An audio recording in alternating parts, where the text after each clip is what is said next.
Muito boa tarde, bem-vindos ao Rádio Ciência. Quando abrimos a torneira, não pensamos que nos possa faltar água, de onde ela vem e que qualidade tem. Essa preocupação só surge quando notamos que não há a pressão adequada, a cor ou o cheiro são diferentes do habitual. No entanto, há quem pense nisso diariamente e ainda mais, e saiba perfeitamente que água temos e se a podemos utilizar ou como utilizar. No Rádio Ciência é a nossa convidada uma dessas pessoas. A professora Manuela Moraes é responsável pelo Laboratório de Água da Universidade de Évora. Mas antes de começarmos a nossa conversa, temos mais uma pergunta dirigida a si que nos ouve. Qual é o método de purificação de água mais popular em todo o mundo? Deixe o seu comentário na caixa do YouTube ou tente responder-nos enquanto nos ouve aqui na rádio. Já daremos a resposta. O Laboratório de Água da Universidade de Évora está vocacionado para a realização de colheitas de amostras e ensaios laboratoriais, físico-químicas, microbiológicas, biológicas e hidromorfológicas nas vertentes de saúde pública, segurança alimentar e sustentabilidade ambiental. Professora Manuela Moraes, obrigado por ter aceitado o convite para estar aqui connosco. Começo por lhe perguntar, temos água de boa qualidade? Será que há resposta para isso? Muito obrigada por este convite. Antes de mais, deixe-me dizer que é um prazer estar aqui. É sempre bom nós conseguirmos falar com as pessoas, transmitir aquilo que conhecemos, aquilo que investigamos, aquilo que estudamos. E indo diretamente à sua pergunta, se temos água de qualidade, esta é uma questão, a qualidade é uma questão às vezes até difícil de definir. E relativamente à água tem a ver, obviamente, com os nossos usos. Se me está a falar de água para consumo humano, eu digo que sim. A água que nós, quando abrimos a torneira e que bebemos, com certeza que é de qualidade porque é sujeita a um grande controlo que é feito pelas entidades gestoras, neste caso a Câmara. Portanto, a água que está nas torneiras é de boa qualidade para o uso humano, que no fundo, quando nós abrimos a torneira em casa, o que estamos a pensar é no uso humano. E sim, é de boa qualidade porque há um grande controlo que tem a ver com a legislação em vigor e portanto, é preciso cumprir essas normas. Mas o laboratório está sempre, vou usar esta expressão, sempre de olho na água. Onde é que fontes, digamos assim, é que são analisadas? São albufeiras, rios, furos? Onde é que... Sim, nós podemos analisar o laboratório, já agora, deixe-me dizer, o Laboratório da Água é uma entidade acreditada pelo IPAC, pelo Instituto Português da Qualidade, portanto tem um sistema de qualidade implementado, tem parâmetros de microbiologia, de físico-química acreditados e também a amostragem. E é também reconhecida, é uma entidade reconhecida pelo ERSAR, que é a entidade reguladora de serviços de água e resíduos. Portanto, nós trabalhamos com um sistema de qualidade bem implementado e robusto, digamos assim, para parâmetros que são acreditados, outros que não, porque o que é acreditado são parâmetros e assim é que deve ser. Porque nós temos de ter confiança em todos os parâmetros que acreditamos.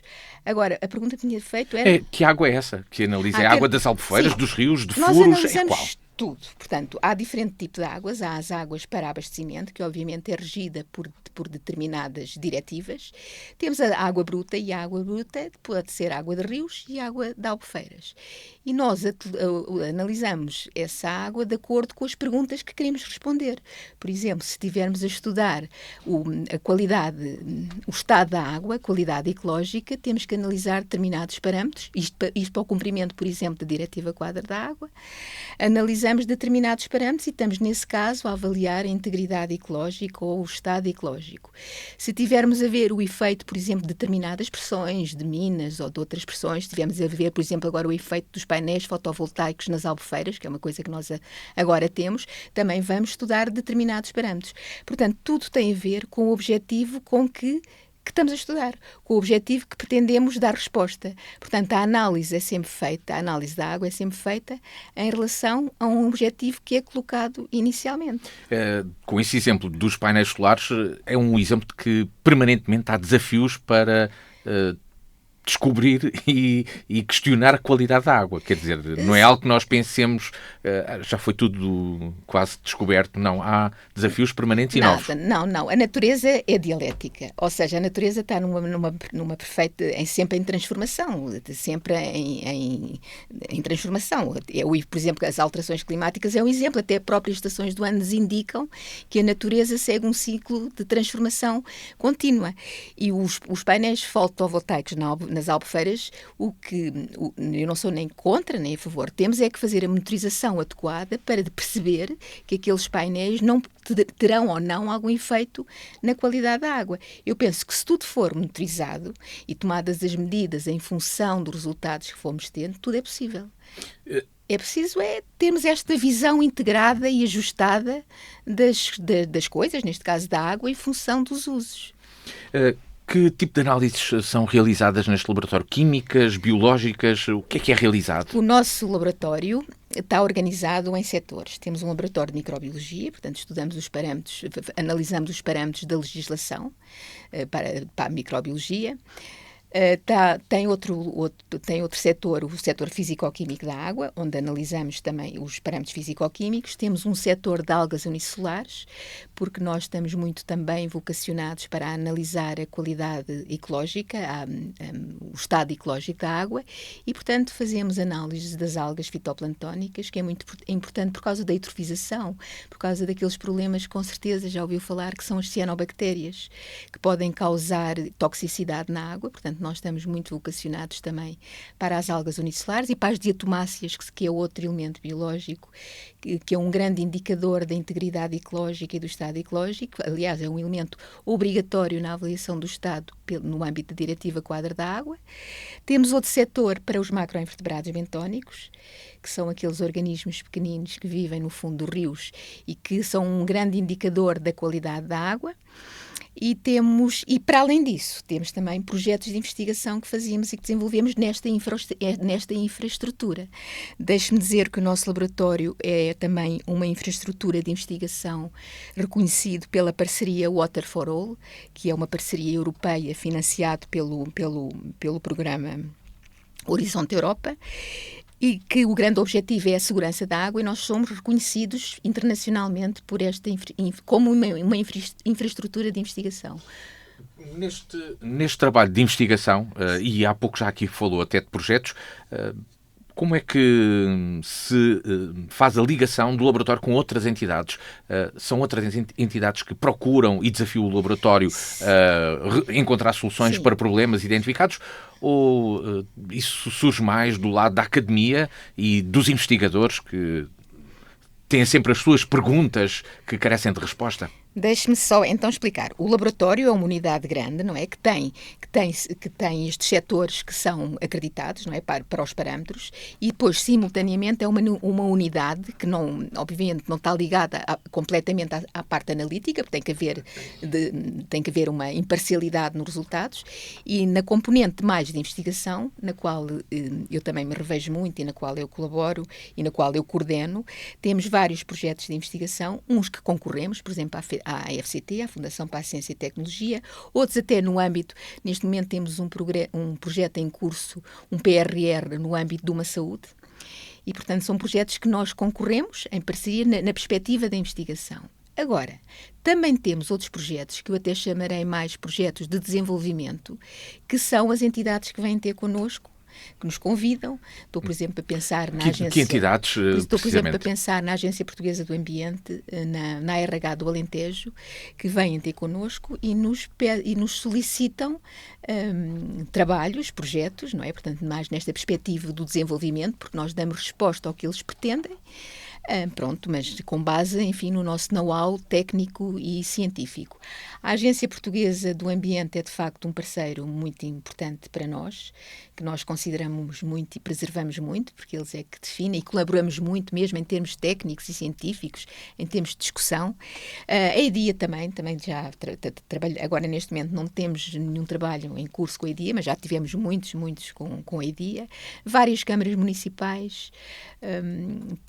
Pronto, são todas as entidades que, no fundo, gerem e utilizam a água. Algumas vezes temos projetos, outras vezes temos contratos pontuais para dar resposta. E quais são os principais usos que a água tem no Alentejo? Podemos pensar logo o consumo humano, naturalmente. Sim, mas antes há disso outros. É a agricultura. Portanto, nós vivemos num território com grandes vocacionado para a agricultura. Portanto, o grande consumo de água na nossa região, no Alentejo, é a agricultura. depois a água de consumo e, por fim, a indústria. São os grandes utilizadores da água. Há pouco já aqui falámos dos painéis solares, mas eu agora, por causa disso mesmo, o hidrogénio verde e a instalação de data centers, tantas vezes que é falado, até pelo Alentejo, porque os projetos passam essencialmente pelo litoral, existe uma pressão sobre os recursos hídricos com a instalação com o desenvolvimento destes projetos. O que é que isso implica ou como é que se relaciona com a água? Ora bem, os problemas atuais são de uma enorme complexidade. Os problemas que nós enfrentamos, que a sociedade humana e que o planeta humano neste momento enfrenta, são numa enorme complexidade. É por isso que cada vez mais nós também vimos a gestão, por exemplo, a gestão da água numa perspectiva holística, integradora, holística, mesmo a própria Estratégia Nacional da Água, que foi apresentada no sábado passado, a Água que Une, tem esta visão holística, integradora e interdisciplinar. E obviamente que a energia entra aqui, entra a energia, entra os alimentos também, porque só há produção de alimentos se houver agricultura, e entre os ecossistemas. Nós também temos que ter água nos ecossistemas. É por isso que agora existem aqueles nexos água-energia e um nexo também. Um nexo é a ligação, não é? Uma abordagem integrada da energia e da água. Porque, vamos lá ver, a energia está muito ligada à água, na perspectiva em que a água tem que ser tratada para os estándares para o ser humano, não é? Para o consumo humano. E, portanto, aí a importância do hidrogénio verde. Ou seja, temos energia mais barata, que nos tornem mais baratos o tratamento de água para o consumo humano. E, numa perspectiva mais holística ainda, outros nexos que incluem também o alimento e os ecossistemas. E a questão, para mim, do hidrogénio verde pode ser extremamente importante nesta questão de baixar os custos do tratamento e também em métodos, em metodologias de solução de base natural, mais natural, menos poluidoras, menos agressivas para o ambiente. Porque os problemas são de uma enorme complexidade. Por isso, a questão dos painéis fotovoltaicos e da questão do hidrogénio verde são sempre bem-vindos. Nós temos que viver, temos que saber gerir os conflitos se houverem. Se não conseguimos gerir os conflitos que os ingleses chamam de trade-offs, se não os conseguimos gerir, não vamos a lado nenhum. Nós temos que estar em parceria. Por isso é que cada vez mais se fala nestas estratégias integradoras, nestes nexos água-energia. Dentro desses riscos, todos que já aqui falámos, há um outro que já abordámos aqui um pouco de leve, que são as alterações climáticas. Como é que já estão a afetar os recursos hídricos no Alentejo? Existem desafios? Existem enormes desafios. As alterações climáticas são uma realidade. Deixemos-nos de questões, são uma realidade e são uma realidade pelas pessoas, pelos investigadores, pelos relatórios do IPCC, pelas pessoas que estudam o clima. Portanto, as alterações climáticas são uma realidade que trazem enormes desafios no que se relaciona com a água, porque as alterações climáticas prevêem para a nossa região, para o sul de Portugal, para a região mediterrânica e para o sul de Portugal, menor precipitação e um aumento de temperatura. Portanto, conjugando a diminuição da precipitação e o aumento da temperatura, vamos ter menos água disponível depois, quer seja para o ser humano, quer seja para o abastecimento, quer seja para os ecossistemas, e quando falo do ser humano, falo também para a agricultura. Portanto, os desafios vão ser imensos. Ou seja, temos um risco de secas maiores do que aquilo que tínhamos. De períodos com secas maiores. Eu não sou pessimista assim, nós não podemos entrar. Não há nada pior do que o medo. O medo paralisa-nos e o medo deixa-nos de ver os problemas com a realidade e com a objetividade que é necessário na ciência. E pode haver prevenção? Pode, claro que pode. Pode haver. Nós temos que ter hábitos, tem que haver muito esta passagem da percepção real e objetiva e com base científica, porque muitas vezes há muita demagogia à volta disto tudo.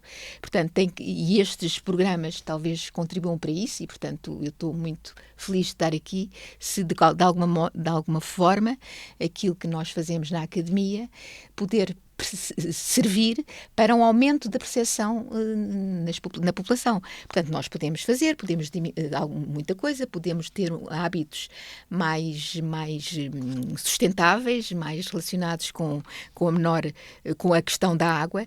E nisso, deixe-me só dizer uma coisa. Eu lembro-me, quando eu era pequena, de nós termos uma grande... E os meus avós e os meus pais, que também são aqui do Alentejo, terem uma grande preocupação com a água e tinham esta noção de que a água era um recurso escasso. Nós agora abrimos a torneira, temos sempre água e achamos que não.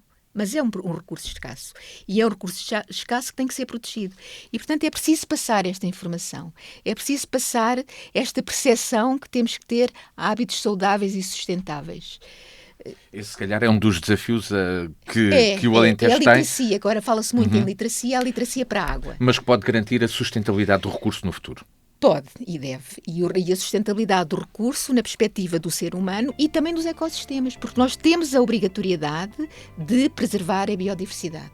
A biodiversidade terrestre e também a biodiversidade aquática. E só se mantém biodiversidade se tivermos água. Porque a água é o garante de todos os seres vivos, não é só do ser humano. Por isso, nós também temos uma grande responsabilidade na promoção da própria biodiversidade. No início do programa de hoje, coloquei uma pergunta, não à professora Manuela Moraes, mas a si que nos ouve. Qual o método de purificação de água mais popular em todo o mundo? Podemos procurar a resposta e ela pode ser a coloração. Mas, professora Manuela Moraes, será que é suficiente utilizar cloro para tratar a água nos tempos de hoje? O cloro é um bom desinfetante. É utilizado para desinfetar, portanto, para diminuir a contaminação microbiológica. Não trata a água. Não elimina os pesticidas, não elimina o azoto, não elimina o fósforo, não elimina os microplásticos, que cada vez são mais uma realidade.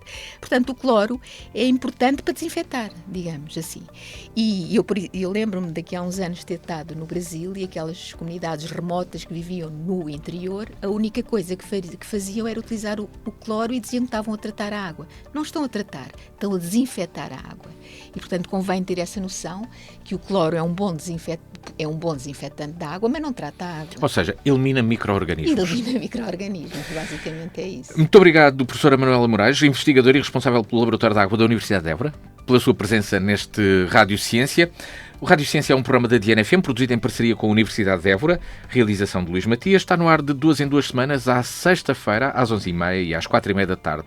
Pode seguir o programa em podcast na página dnfm.com ou no YouTube da DNFM, onde pode subscrever e receber uma notificação sempre que existir um novo programa. Voltamos de hoje a 15 dias. Até lá.